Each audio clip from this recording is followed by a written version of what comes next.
विनय कुमार शायद उम्र की वजह से भी उनको नहीं चुना गया। वैसे कट्टर ईमानदार के लिस्ट में विनय कुमार आते हैं। उन्होंने सभी लोगों से ये कहा कि पुलिस की कार्रवाई इतनी सख्त होनी चाहिए कि अपराधियों के अंदर पुलिस को लेकर एक खौफ पैदा हो जाए। नमस्कार, आप देख रहे हैं आगाज फर्स्ट न्यूज और मैं हूं आपके साथ करुणा तिवारी। बिहार को नए डीजीपी मिल चुके हैं। आपको बता दें कि वो है आलोक राज। अब पूर्व डीजीपी जो थे यानी आरएस भट्टी की हम बात करें, आरएस भट्टी 3 साल से यहाँ बिहार में कार्यरत थे, लेकिन 1 साल का अभी भी उनका कार्यकाल बाकी था, यानी 2025 सितंबर तक उनका कार्यकाल था। लेकिन जो आरएस भट्टी हैं वो अपना 1 साल का कार्यकाल छोड़कर केंद्र में सेवा देने का उन्होंने ठान लिया। अब देखिए, हमारे इस विषय पर चर्चा करेंगे। हमारे साथ हमारी सहयोगी मौजूद है शकीना मलिक। शकीना, ऐसी क्या वजह थी कि जो आरएस भट्टी है इतने बड़े पद को छोड़कर वो केंद्र में गए और वहां पर डीजी का पद संभाल रहे हैं?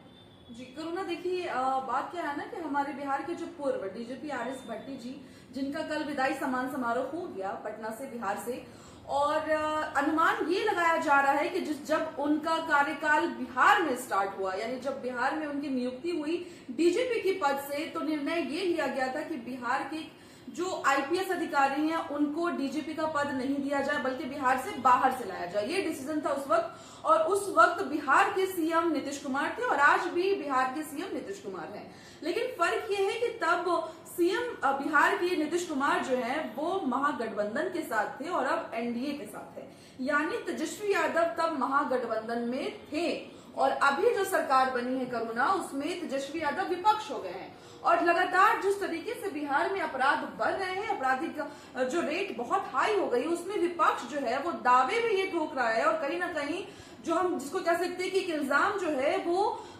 डीजीपी आरएस भट्टी पर, हर मैटर पे डीजीपी आरएस भट्टी को ही फ्रेम किया जाता था।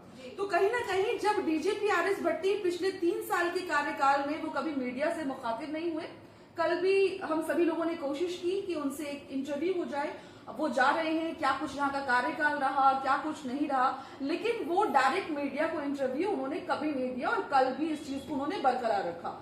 तो ये एक अनुमान लगाया जा सकता है करुणा, हम इसको श्योरिटी के साथ नहीं कह सकते कि यही वजह हो सकती है, लेकिन वजह विपक्ष सबसे बड़ा हो सकता है, क्योंकि 1 साल का भी कार्यकाल उनका बचा हुआ है और कार्यकाल बचे होने के बावजूद भी अचानक से आपको सीआईएसएफ में डीजी पद लेना, यानी राज्य छोड़ के केंद्र में दोबारा जाना, वो केंद्र से ही आए थे और फिर दोबारा डीजी पद पे जाना, तो ये एक अनुमान लगाया जा रहा है कि कहीं ना कहीं विपक्ष की वजह से डीजीपी आरएस भट्टी ने अपनी तबादला करवा ली।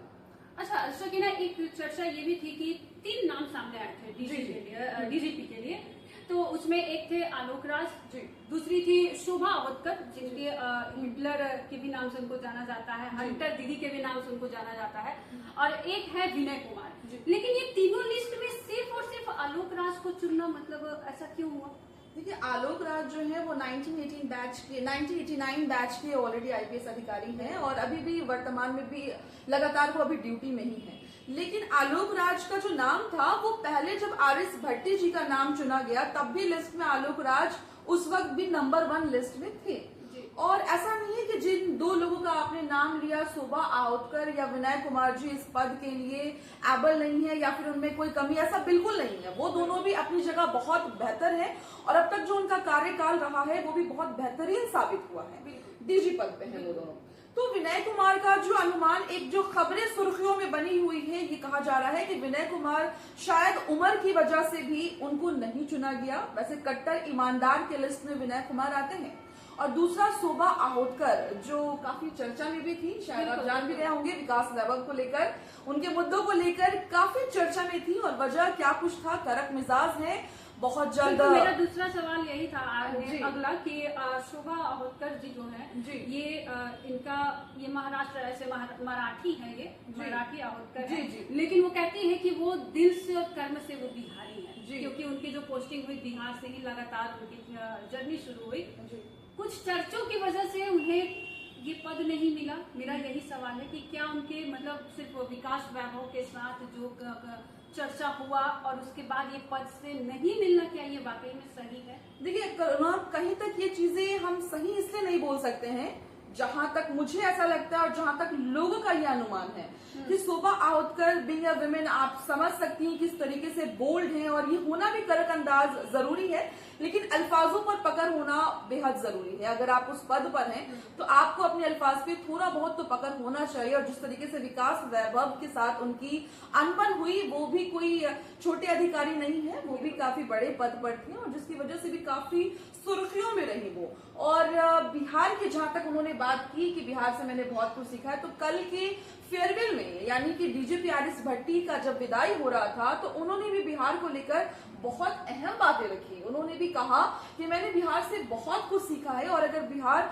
अपनी जिस तरीके से अभी यानी डीजीपी आरएस भट्टी के कार्यकाल में जिस तरीके से बिहार का कानून व्यवस्था रहा, उन्होंने साफ तौर पे कहा कि अगर यही व्यवस्था चलता रहा तो बिहार पूरे देश में नंबर 1 कानून व्यवस्था में आएगा। तो बिहार जो है वो अपने कानून पर वाकई में अगर हम कह सकते हैं कि बिहार के मुख्यमंत्री नीतीश कुमार जो होम मिनिस्ट्री हमेशा अपने हाथ में रखते हैं, तो वाकई में उन्होंने बहुत अच्छा पकड़ बना के रखा हुआ है और कानून व्यवस्था हमारे बिहार की बहुत बेहतर है। जी, तो देखिए इस बार जो आलोक राज जो है, इनको जो डीजीपी बनाया गया, क्या वो इस बार जनता के और विपक्ष के स्पेशली, क्योंकि विशेषकर विपक्ष हमेशा सवाल खड़ा करते रही है, तो इस बार वो खरा उतरेंगे? देखिए, एक अनुमान लगाया जा सकता है कोरोना, क्योंकि अभी उनका पूरा कार्यकाल, कल ही उन्होंने शपथ ग्रहण किया, कल देर रात उन्होंने शपथ लिया, लेकिन हाँ जो वीडियो सामने आई, जिस तरीके से उन्होंने जब शपथ लिया तो काफी एक्शन मोड में नजर आए। अचानक से उन्होंने जिस तरीके से जो प्रेस कॉन्फ्रेंस हुआ, जब वो मीडिया से मुखातिब हुए, उन्होंने जो ऑर्डर्स दिए वो वाकई में चौंकाने वाले थे। वो आते ही वो एक्शन मोड में नजर आए। उन्होंने सभी लोगों से ये कहा कि पुलिस की कार्रवाई इतनी सख्त होनी चाहिए कि अपराधियों के अंदर पुलिस को लेकर एक खौफ पैदा हो जाए। देखिए, अभी बिहार में जिस तरीके से कोरोना, महिला सुरक्षा की बात हम कर रहे हैं या फिर अलग बहुत तरह के अपराध हैं, आए दिन आपराधिक घटनाएं बढ़ती जा रही है। और डीजीपी आरएस भट्टी के टाइम पे बहुत चीजें सही हो गई थी। शराबबंदी की अगर हम बात करें तो आते के साथ जिस तरह से धरपकड़ स्टार्ट हुआ था, ये अनुमान लगाया जाता है कि बिहार में अब वाकई में शराबबंदी देखने को मिला है तो डीजीपी आरएस भट्टी की वजह से मिला है। और अब जब हमारे बिहार के नए डीजीपी आलोक राज बने हैं तो हमारे बिहार के मुद्दे अलग हैं। हमारे बिहार में महिला सुरक्षा की हम बात कर रहे हैं, हमारे बिहार में आपराधिक घटनाएं ये बढ़ गई, हत्याकांड हो रहा है, चोरी छिनतौरी ये सब बढ़ गया है। तो देखना यही कि जिस तरीके से आलोक राज ने कल मीडिया से मुखातिब होकर वो एक्शन मोड में नजर आए थे, उन्होंने जो आदेश जारी किया था, उससे तो यही अनुमान लगाया जा रहा है कोरोना कि वाकई में आलोक राज भी अपने कार्यकाल में बेहतर साबित होंगे। और बिहार में जो अभी अपराध बढ़ गए हैं उस पे मुझे लगता है जहां तक कि बिल्कुल लगाम लगा दिया जाएगा। जी, तो चलिए ये हमने चर्चा किया कि बिहार को जो डीजीपी मिले हैं आलोक राज, क्या विपक्ष और जनता दोनों के जो एक कह सकते हैं कि उनके सामने वो खरा उतरेंगे। तो आप भी हमारे साथ साझा करें, कैसा लगा हमारा चर्चा जरूर कमेंट करके बताएं और देखते रहे आगाज पोस्ट न्यूज। धन्यवाद।